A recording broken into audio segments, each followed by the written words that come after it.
मैं तुमसे प्यार करता हूँ और शादी करना चाहता हूँ। क्या तुम मुझसे शादी करोगी? हाँ हाँ बिल्कुल। मैंने तो कभी सोचा ही नहीं था कि तुम मुझे पसंद करोगे। लेकिन मैं तुम्हें एक बात बताना चाहता हूँ कि मैं एक शैतान हूँ। इतना सुनते ही रिमी के हाथ पांव ठंडे हो जाते हैं। ये क्या बोल रहे हो? वैसे ही मैं एक चीज झेल रही हूँ, उसे खत्म करने के लिए जो मुझसे प्यार करे वो आदमी चाहिए, वरना बुरा होता ही रहेगा मेरे साथ। अरे, मैं कोई शैतान नहीं हूँ। मैं तो बस मजाक कर रहा था। पर जो तुम कह रही हो वो मुझे भी पता है। इसीलिए मैंने ये मजाक किया ताकि मैं तुमसे पूछ पाऊं कि हम सोना को कैसे खत्म कर सकते हैं। हाँ मैं जानती हूँ, पर उसे मारा नहीं जा सकता है। हाँ, पर हम उसे कैद कर सकते हैं। ठीक है, तो वो भी किस प्रकार होगा? उसके पास जाकर तुम्हें उससे बात करते करते उसके हाथ की रिंग लेनी होगी और उसे एक बोतल में डाल देना होगा, और वो भी उस रिंग के साथ कैद हो जाएगी। रिमी और सेठ के बेटे ने ऐसा ही किया और सोना को कैद कर लिया। चलो, अब जब सब ठीक हो गया है तो हम दोनों शादी कर लेते हैं। हम्म। हाँ, अब हम साथ रहेंगे। फिर वो दोनों शादी रचा लेते हैं। कुछ महीनों तक सब सही चलता है, पर अचानक फिर से लोग मरने लगते हैं। अरे रोहन, तुम कब आए? वो अभी कुछ दिन पहले ही मेरा आना हुआ है। रिमी, इधर आओ। देखो, रोहन आया है। रोहन रिमी को देखकर अजीब सा चेहरा बनाता है और कहता है, नमस्ते भाभी। जी नमस्ते, आप लोग बैठो, बात करो, मैं चाय लेकर आती हूँ, कहकर रिमी किचन में चली जाती है। ये कैसी लड़की है, बदसूरत सी। रोहन, ऐसा नहीं है, ये बहुत अच्छी है। और हाँ, खबरदार जो आइंदा मेरी बीवी के बारे में ऐसा कहा तो। रोहन अपनी बेइज्जती पर वहां से उठता है और चला जाता है। रास्ते में जाते हुए उससे सोना टकराती है। आप कौन हो और क्या चाहिए आपको? ऐसे रास्ते के बीचों बीच क्यों खड़ी हो गई? हम्म। तेरी मौत चाहिए। और उसकी मुंडी टेढ़ी कर देती है और उसके हाथ पैर भी टेढ़े कर देती है। कुछ समय में रोहन की मौत की खबर सेठ के बेटे को मिलती है। सेठ का बेटा रात में सोता नहीं है और बाहर जाता है। वो देखता है कि सोना किसी लड़के से बात कर रही है, फिर उसको मार देती है। इधर सोना उस लड़के को मारकर जाने लगती है। ये कहाँ जा रही है? इसके पीछे जाता हूँ। अरे, ये तो ये तो मेरा घर है। सेठ का बेटा छुपकर उसे देखता रहता है। सोना फिर अचानक रिमी का रूप ले लेती है। सोना का रूप लेकर किसी को भी वश में किया जा सकता है। चलो सोने जाती हूँ, वो भी आते होंगे।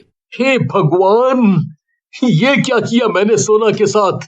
उसे उसे मुझे उस कैद से निकालना होगा और रिमी को मारना होगा।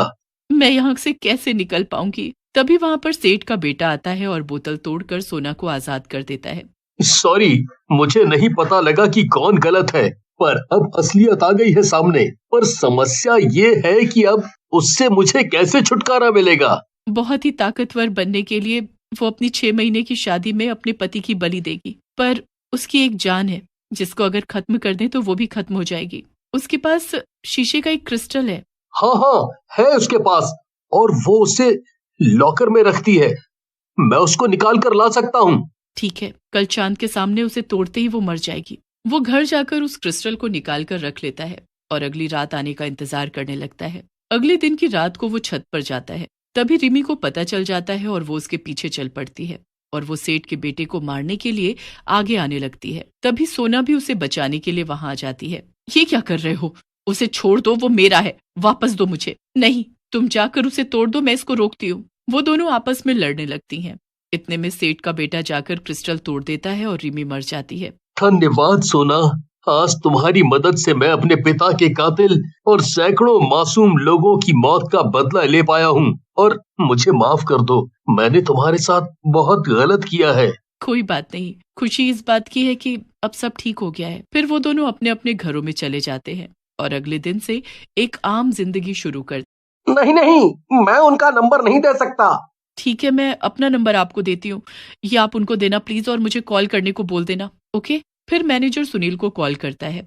सर, आपके लिए किसी सोना का कॉल आया था। वो आपको ढूंढ रही थी। क्या? तुमने सोना कहा? सोना का फोन आया था? क्या कहा उसने? अपना नंबर दिया है और बोला है कि आप उनसे बात करें। ठीक है, मैं उसे कॉल करता हूँ। पता नहीं सुनील को मेरे कॉल के बारे में बोला गया है या नहीं। तभी फोन बजता है। ये किसका नंबर है? हेलो, कौन? सुनील, तुम कहाँ हो? अगर रास्ते में हो तो जल्दी आकर मुझे मिलो, बस उस शहर मत जाओ। सुनील, आपकी जान को खतरा है क्योंकि रिमी आजाद हो गई है। क्या बोल रही हो तुम? हाँ, मैं सच बोल रही हूँ और ज्यादा ताकतवर भी। हम मिलकर बात करते हैं कॉफी शॉप में। ओके ठीक है, मैं भी निकलती हूँ। इधर रिमी चुड़ैल सुनील की पुरानी शॉप पर जाती है। ये सुनील की शॉप तो बंद है, ये कहाँ गया यहाँ से? उस आदमी से पूछती हूँ, सुनो भाई, ये शॉप क्यों बंद है? ये अब दूसरे शहर में चले गए हैं, अब उस शहर में ही रहते हैं। अगर आपको कुछ काम है तो उनसे जाकर मिलाओ। हाँ, जाना तो है ही, पर पहले कुछ खा लूं, भूख लग रही है। अरे यहाँ से लेफ्ट में ही खाने की बहुत अच्छी शॉप है। मुझे तुम्हें खाना है।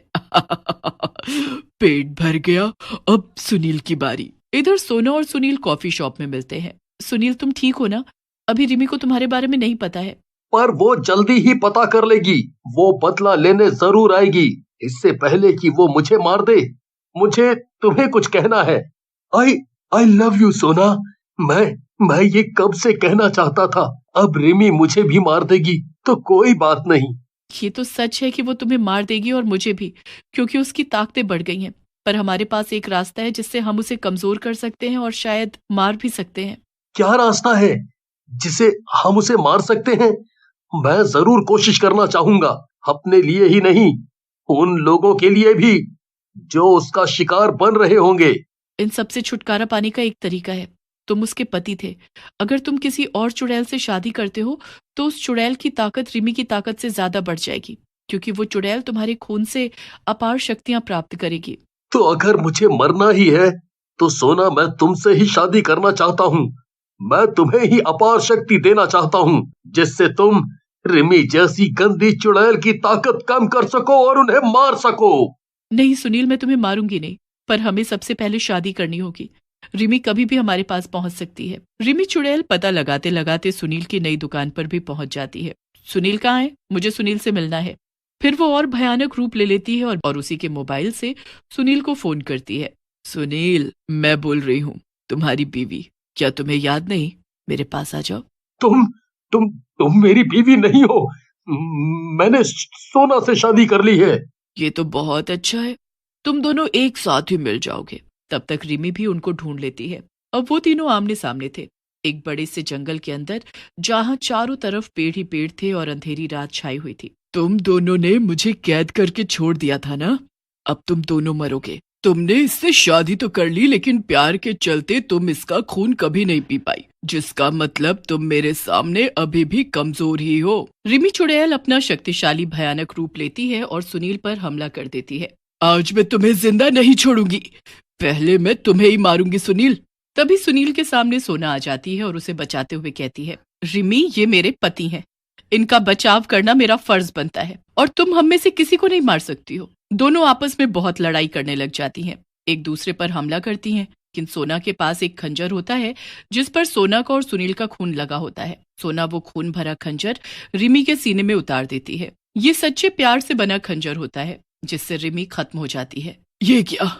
मैं ऐसे ही खत्म नहीं हो सकती हूँ। ये सच्चे प्यार से बना खंजर था, इसलिए तुम मर रही हो और ये तुम्हारा अंत है। रिमी चुड़ैल के मरते ही सब ठीक हो जाता है। सुनील और सोना एक दूसरे के साथ प्यार से रहने लगते हैं और एक बच्ची को जन्म देते हैं। उनका जीवन बहुत ही अच्छा चलता है।